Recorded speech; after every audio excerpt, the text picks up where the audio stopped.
Hey, Vikings fans, welcome to the Purple People Podcast. You guys know the routine. I'm Kyle West, and alongside me, as always, Adam Carlson. How you doing today, Adam? Hi, everyone. Welcome to the show.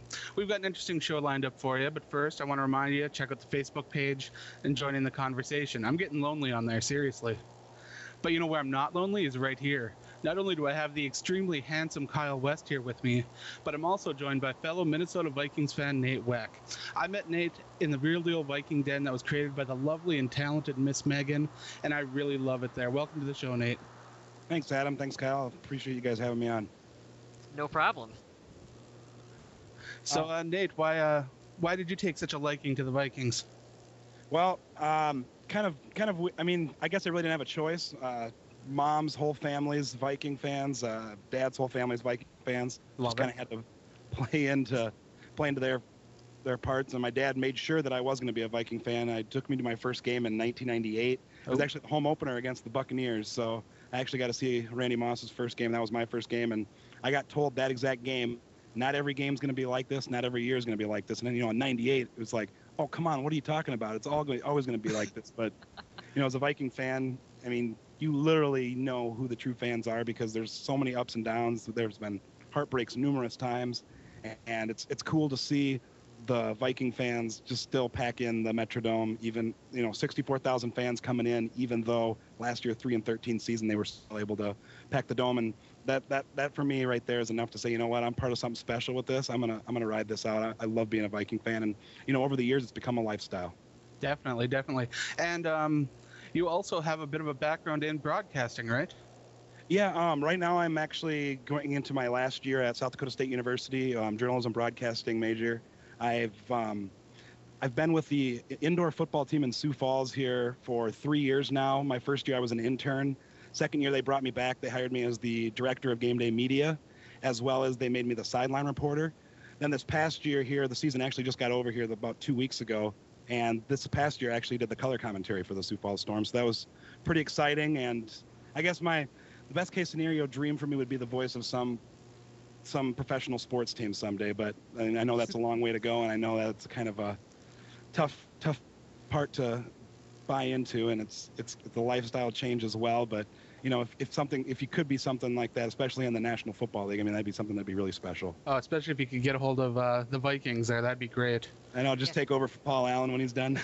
I was just gonna say, one day Paul Allen's got to retire, and someone's got to step up to fill in the shoes. So maybe maybe you can do it for us, Nate. I hope so. That'd be the dream. All right, so what do you got for us this week, Kyle? Well, we've got our top story for the week is Adrian Peterson. He's been placed on the team's physically unable to perform list. This was something that I think everyone should have been expecting, but I'm still curious to see what you guys think of the decision to place him on this. Now, Adrian was placed on the active PUP list. Yes. And to the casual fans out there, they don't really know what that means. What it really means is absolutely nothing. Peterson can be taken off this list anytime and join action. It's not like the regular season PUP list at all. Unless he's placed on the reserve list, his activity won't be affected at all. Frazier says he wants to wait a few days before making a decision about what the next step to make with him. Frazier's confident in Peterson's ability to practice. He could be removed from the active PUP list soon. Frazier said, I'd like to get a bit more work out of him before we start circling a date on a calendar to put him back out there with his teammates and see how he does in some of those situations. Yeah, so this is completely different than what Sidney Rice was on last season, or the season before, excuse me, when he had to sit out until week 6. This is not what's going to happen to Adrian. He will... They'll be able to work him slowly into this training camp. They don't want to re-injure or re-aggravate his knee at all. And he's going to come back and hopefully be stronger and better than ever. Now, I'll assume you've all read my quick hit on the TSN page about Peterson, but in case you haven't, I'll fill you in. I really love that Peterson's getting back into things so quickly, but I'm nervous about him trying to do too much too soon. The nice thing about putting him on the active PUP list is that's an easy way to ease him into practice, only 7 months removed from his surgery. To me, this is a really positive thing. It's a less intense way to keep him from a re-injury. I actually agree with you guys here. I like that he's on the active pup list, I guess you call it. Some have called it the preseason pup list as well. Really understand, as well too. I mean, he can, like you guys said, he can be taken off that at any time. But if he does come off that, like if he joins in a practice at any time, then he's activated and he cannot go back on the preseason pup list or the active pup list as well. So for the Vikings, really need to be very cautious with the way that they're going to handle this whole Peterson situation because I mean, Peterson, I think all Viking fans know that he is, I mean, he's a beast and he wants to be out there, but he's also very difficult to work with because I think right now his mind and the passion that he has for the game and to be out there with his teammates is kind of overtaking. Am I really healthy right now? Am I 100%? I know I can do a lot of these things here, but the ACL is kind of a little bit of a tricky thing. It might be he might do 10 plays in a game and he might not have to use that specific ligament for what's happening, and he might have to use it for one specific play, and it could really just mess him up, and we don't want him to have to go back another season. I mean, really, we're paying him for 96, 98 million over the course of 6 years, and Right. we have to be cautious with that. And, it's easy for us to say as fans, but I know the coaches are aware of it, and I think that's why Frazier's been handling it very well as well.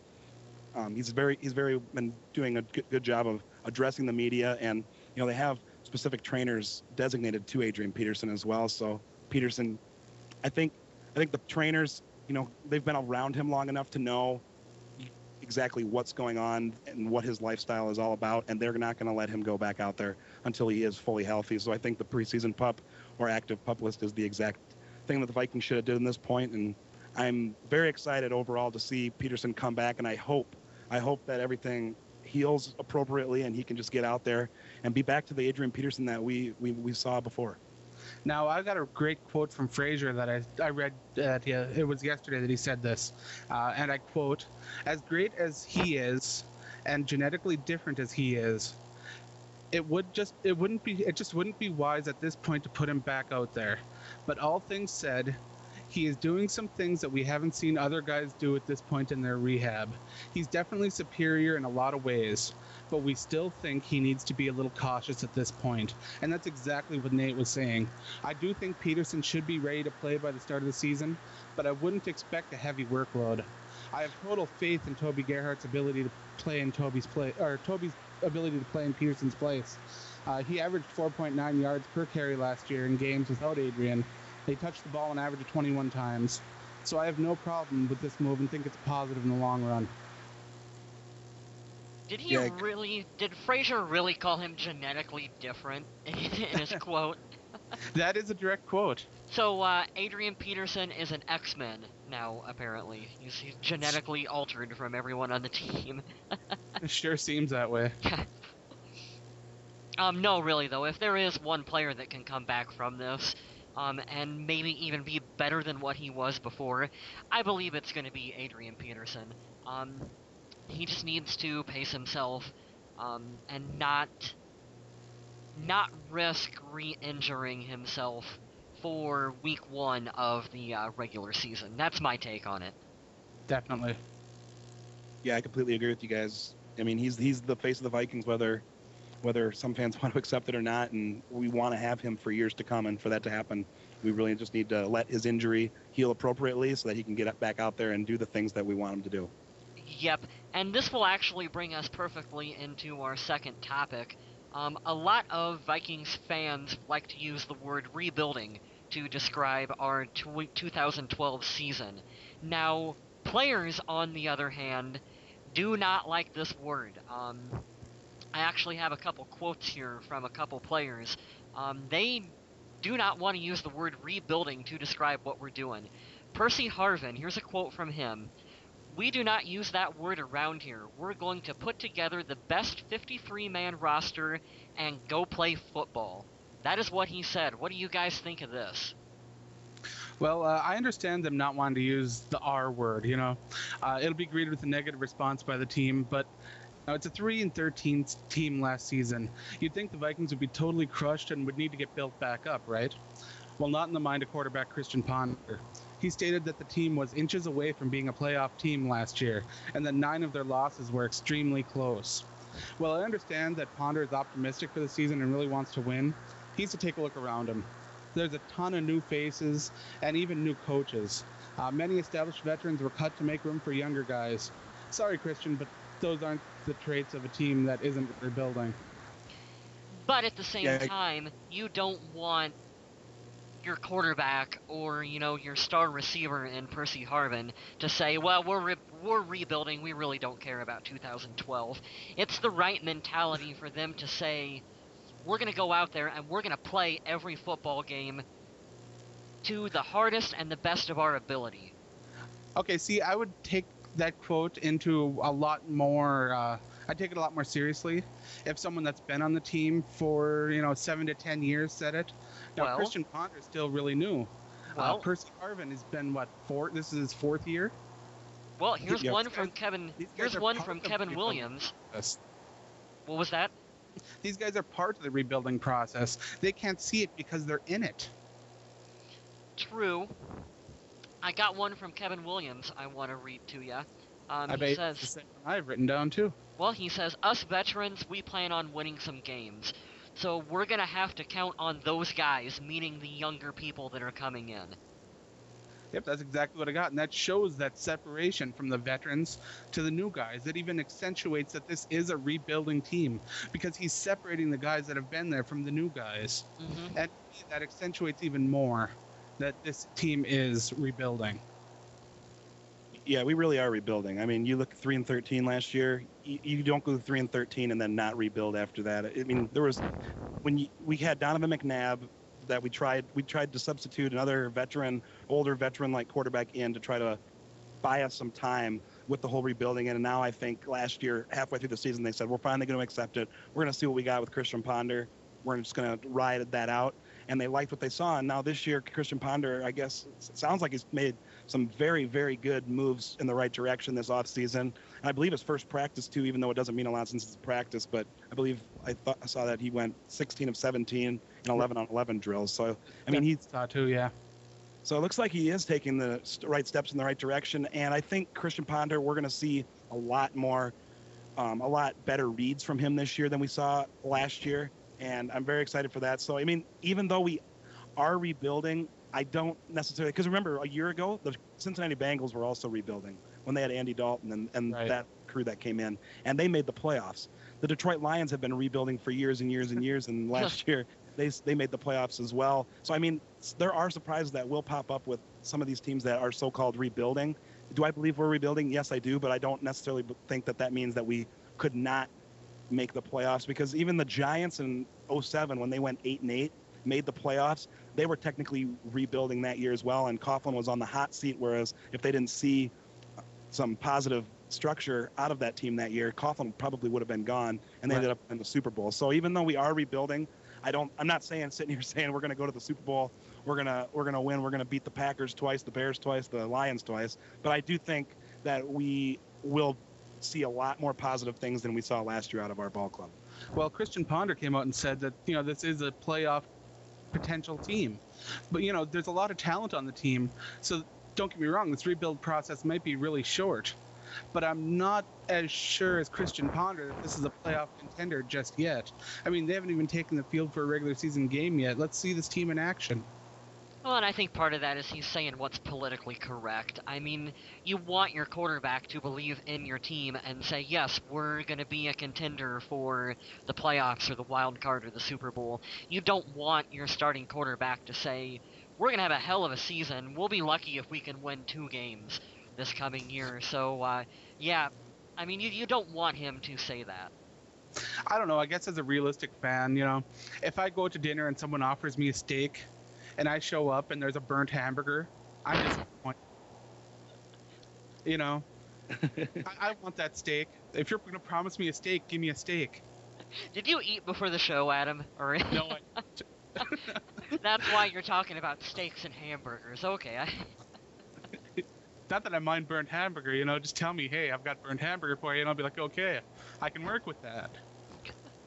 Well, and one other point I want to bring up about this is you look at the, Kyle, you had mentioned about the media and like how Ponder was saying that it's politically correct. Yep. And I get that. You look at the hype that the Vikings got when Brett Favre came. He didn't say a word, and we had all these different speculations going on all these different things happening, like, oh, how much are the Vikings paying him, blah, blah, blah. And I mean, if a player comes out and says, well, we're rebuilding and this kind of thing, the media is going to take that and they're going to say, oh, they expect to not be good this year. They're going to come out and they're going to say exactly that, and they're going to semi-warp it. I don't want to say they're going to completely twist it, but they're going to semi-warp it, like journalists do, and just to make it interesting and to try to create conflict, because that's what makes interesting stories, and that's what gets you viewer points. But why go as far as to say this is going to be a playoff team? Why not?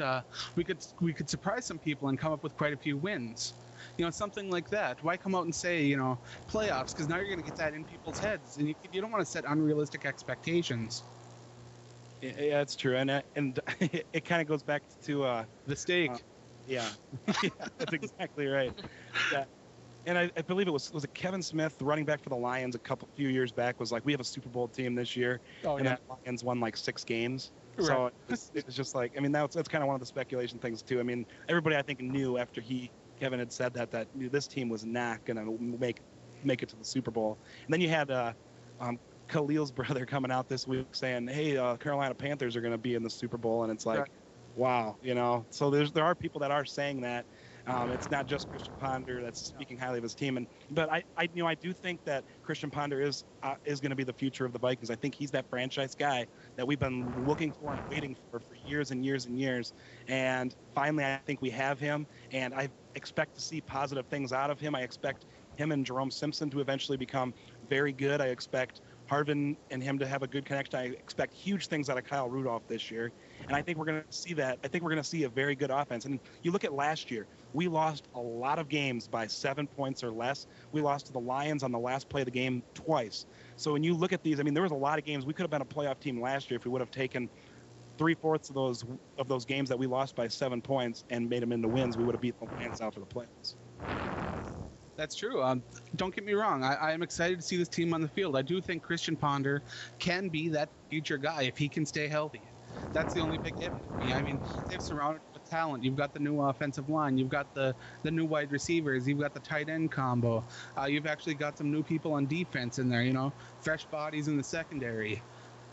This could be a good season, but do I want to put a label on it? Do I want to put Super Bowl? Do I want to put, NFC title game? Do I want to even put playoffs? No. I just want to say I hope this team can get some momentum, find some chemistry, get some wins, so the future can be bright. All right, well, let's move on. I think we got that subject covered pretty thorough there. The next one that I got here is Percy Harvin. He's been named the #1 option for the Minnesota Vikings punt return job.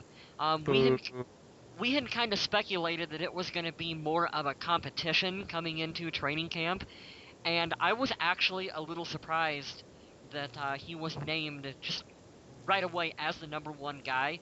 I agree with it. I do think that it is his job, and I think that by naming him #1, the Minnesota Vikings are basically telling their other players, we want someone else to step up and take it away from Percy. So who is going to step up and do that? Now, I want to ask something because I don't have down punt returns. I have that he's the primary kick returner. Kick return? Okay. Yeah. I think punt return's still going to be competition. Oh, okay. I just wrote that down wrong. But yeah, kickoff returns then is what I meant. Right. Yep. Now, I really don't like this. I think the Vikings need him on the field as a weapon for Christian Ponder, and they need him ready to go, not exhausted from returning a kick or injured on the sidelines from taking a crazy hit. I just worry that's mean even less playing time on offense for him. He's talented at returning kicks, sure, but the Vikings didn't even host a competition for the job before handing it to him, and that's what really blows my mind. Yeah, and I also agree that, maybe they should have had a competition for it.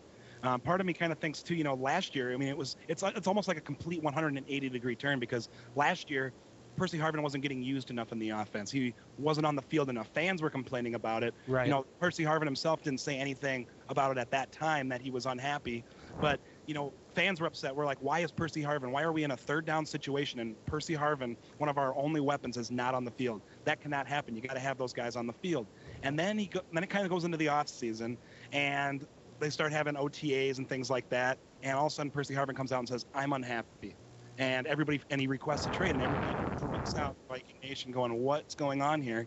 And I honestly think that part of that is the Vikings again were kind of being a little bit more conservative, but they didn't want to use him in certain situations where he might be injury risk. And I honestly think that one of the things that Percy Harvin talked to the Vikings about of why he was unhappy was that kick return spot. And maybe just to make him happy, the Vikings simply just told him, "Hey, you got the kick return job. If you want it," and they folded, like we had said earlier, Adam, online. The Vikings folded to his demands. Is what I strongly think on this. Right, it really makes me wonder if it was the money and the kick returns that Harvin was so upset about. The Vikings sure seemed willing to hand it over to him, no questions asked, and I wonder if that's what it took to finally shut him up. Well, that and, the promise of a payday after this season. I guess I know just how important Harvin is to this offense, and I don't want to see him injured on special teams, especially if there's a guy that's a backup like Robinson, Sherrills, or Wright. If one of those guys can show a spark during competition. But now we won't find that out, at least not until Harvin's on the sidelines and they're scratching their head about who to put back there. Yeah, I mean, that's exactly right. And, we talked about, Robinson had the fastest 40 time coming into the draft. Right. We talked about Wright basically being the same as Percy Harvin with lightning quick acceleration speed. Exactly. And we bring these guys in and we're going, oh man, we are going to have all these dynamic players. We can now keep Percy Harvin solely on the offense. We don't have to worry about that. And we can put a newer guy back there who's just as explosive, who's not as valuable to our team yet, and put him back there. And then all of a sudden it comes out, Percy Harvin's that guy. And don't get me wrong, I mean, I loved watching Percy Harvin return kicks. He's been so good at it over the years. He had one he returned, week 1 to start off the season, and then against Atlanta, he had that 104-yard run, longest kick return ever to not go for a touchdown. So you look at all those things, and it's just like, I love Percy Harvin. I love watching him on special teams, but, we're kind of getting mixed signals here. Now, I'm going to put Harvin on kick returns in the same categories I'm going to put Joe Webb at quarterback. Them both, they're really exciting to watch, but the final result I'm just not so keen on. I mean, I understand you want to make your fans happy and put an exciting product on the field. I get that. You want to make your players happy. That's cool too. But don't do it at the expense of the future of the franchise, please. And, well, you never know. I mean, I realize they said that he's the number one guy, he's got the job. But that doesn't necessarily mean he's going to be returning every kick. That could mean that he's their number one option when we feel like we need a big kickoff return.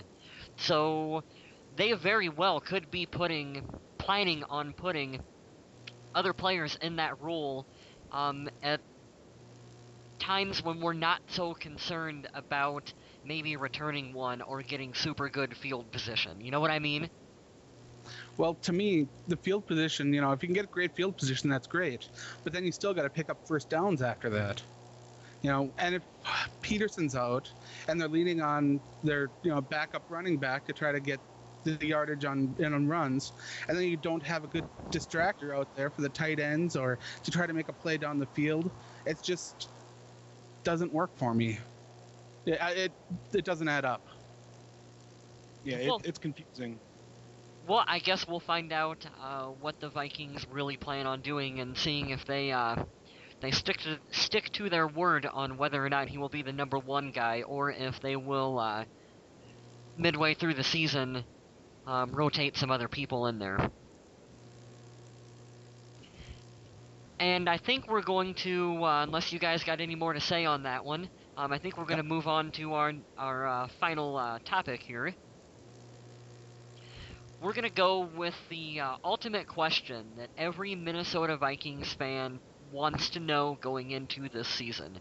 How many wins will the Vikings have in the NFC North? Ooh.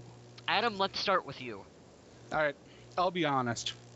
When I first looked over the schedule, when it first came out, I didn't count any of the Vikings division games as wins. And I think it's still too early to do that. I mean, in my opinion, the NFC North is the toughest division in football.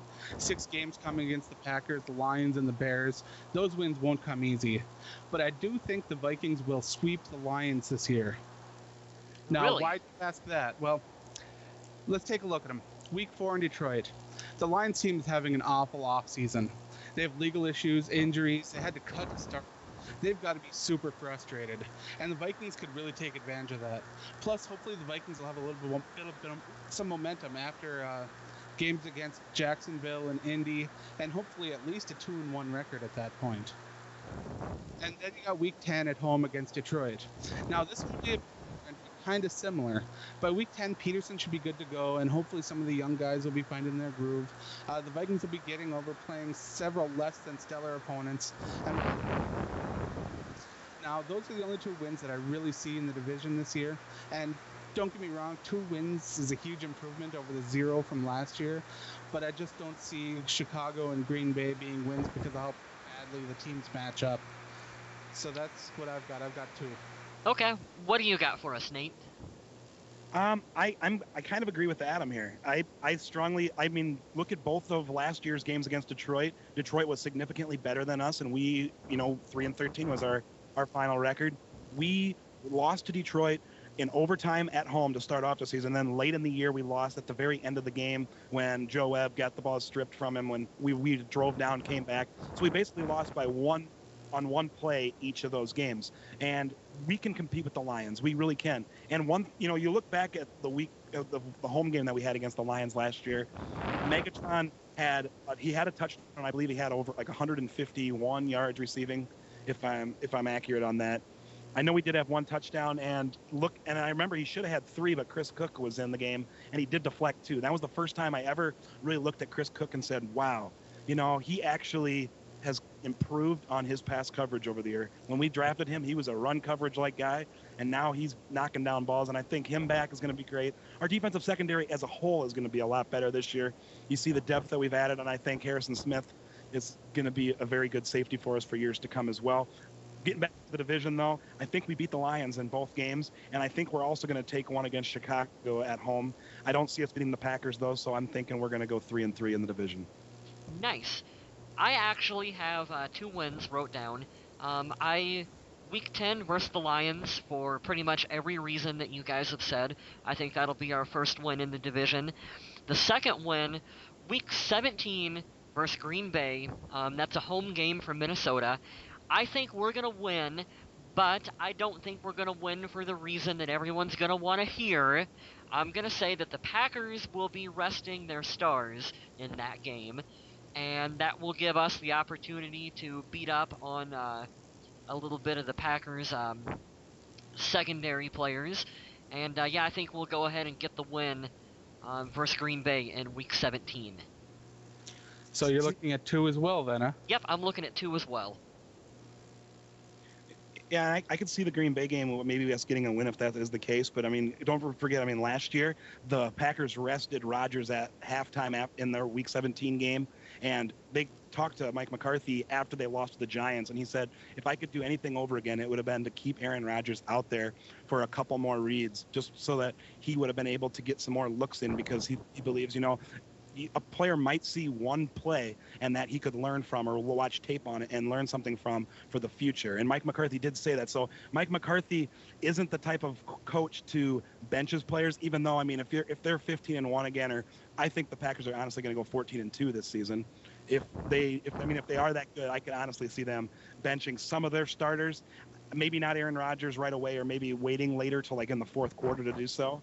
But yeah, you're right. You're right, Kyle. I could see the Vikings possibly winning that game if they do bench their starters. See, I'm not as optimistic as you guys. Sadly, I hate to throw a compliment at the Packers. Oh. They are such smart drafters. They develop their talent so well, especially quarterbacks. And, I don't think, even with resting their starters, if by chance that does happen, I'm still not going to put that down as a win, because that team has so much depth. Yeah, they do have a lot of depth, and it showed last year. Matt Flynn threw 5 touchdowns in his game where he had to come in for Aaron Rodgers, or when Rodgers had that concussion. Yep. So it didn't get a huge contract too over in Seattle. Yeah, and so they didn't skip a beat when that happened, and everybody was like, "Oh man, maybe they'll finally lose a game," but no, it didn't happen. And yeah, you're right. And they've got players that come out of the woodwork all over the place. You just look at Starks, Grant, both those were practice squad guys that moved up into the starting role, and they have those type of players all over the place. They're very well prepared, and when they book their 53-man roster plus the 7 on the practice squad, they are literally going down to the nitty gritty. And I mean, they're professional coaches. That's why they have the jobs that we don't, is because I would not be able to make that. I mean, I remember it was cool with past year's Madden game when you could finally cut players and get down to your own 53-man roster. But I mean, I would just start eventually. It would get to the point where I would just start simulating it. I'm just like, you know what? I'll just let the computer get this because they'll get the players with the highest overall. Well, in real life, they don't have a 83 overall like snapped over their head about, okay, Right. well, I'm gonna keep this guy. So I mean, these are professionals. They have the scouts looking. They have all these different types of staff people looking at techniques, fundamentals, all that kind of stuff, potential, and that's how they're making their grades. And it takes so much potential to do that. And the Packers, they might be the best in the league at doing that. I actually have to agree with you. I think them and the New England Patriots are probably two of the best teams when it comes to personnel. Oh, definitely. Belichick is a genius when it comes to that, Yep. and he's been a genius for years to come. And I think it could be the Packers as of late have been trying to do exactly what the Patriots have been doing, and that's when you develop all these good players. I mean, you have everybody else by the leash because you can finally start releasing your older players, or not releasing them but trading them. Like I already heard that James Jones might be on the trade block here in the next week or two.